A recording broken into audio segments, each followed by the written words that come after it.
உன் திருக்கொடிதான் வானில் எழுத்திகழ்ந்திடவே பறக்குதம்மா.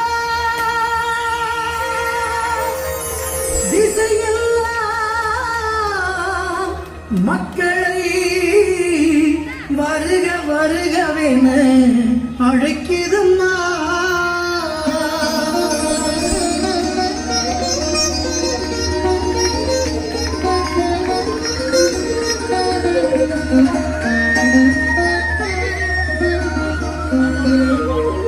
ஞானத்தை படைத்த தேவனின் தாயே உன் திருக்கொடி வானில் பறக்குதம்மா.